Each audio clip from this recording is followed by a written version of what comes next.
without much ado, whereas you've given us 15 minutes to deliberate on these issues, I think it is prudent that we obey the rules of the game by the National Dialogue Committee. So I'll first begin by stating as follows.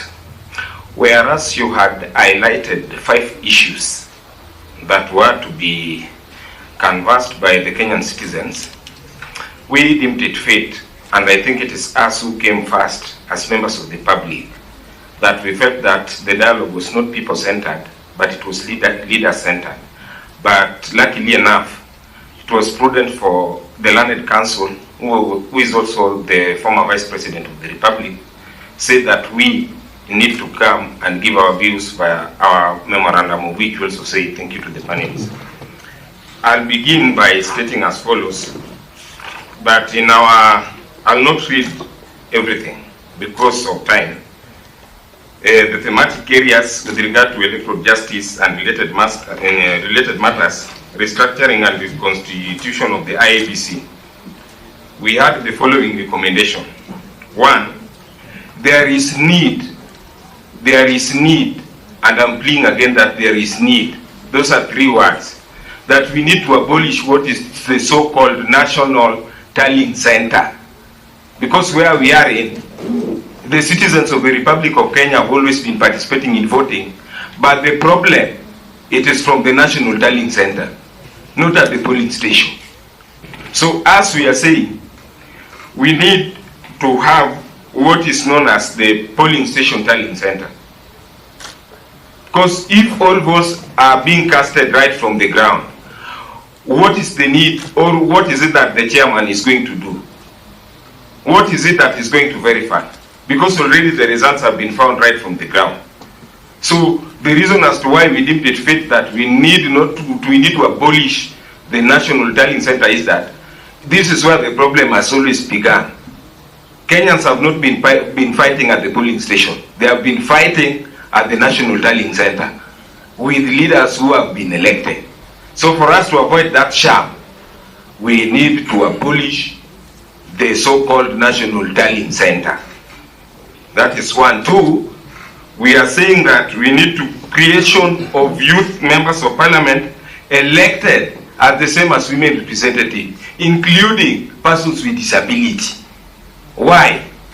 Article 28 is not being observed by political parties of this country, whereby you will just find that they handpick certain fellas to represent the interest of the youth. So that is why we are saying persons with disability, youth representatives are supposed to be elected. The other issue we had about the electoral justice is that Article 97 of the Kenyan Constitution, we found out that when it comes to impeachment of the president, the powers goes to the members of parliament who have been elected, members of parliament and members of the Senate. As we are saying that if the sovereign power belongs to the people, then it is the people to decide if a leader doesn't work for them. And the reason as to why we are saying this is that the system we have in this country is a presidential system, not a parliamentary system. And the question is, why is it that when it comes to impeachment of the president, it now goes to the parliamentary system? It needs to come from the people, because all these characters have been elected by the people of Kenya. So that is why we are saying we need calling them characters. Your Honor, if you look at the terminology character, it refers to so many things, and it depends with English wording, and that is why I normally use the term characters. Even me, I'm a character. The same should also apply to the governors and ward reps. They are supposed to be recalled by the people. Not governors are being recalled by the MCAs. That is what we felt. The other thing we heard about the outstanding constitutional matters with regard to Article 43, what we found out is that we would like to request, especially the members of parliament who are representatives, you always ensure that you pass legislations, not papers. Papers are not legislations. So if you pass legislations in parliament, that is when taxes can be reduced.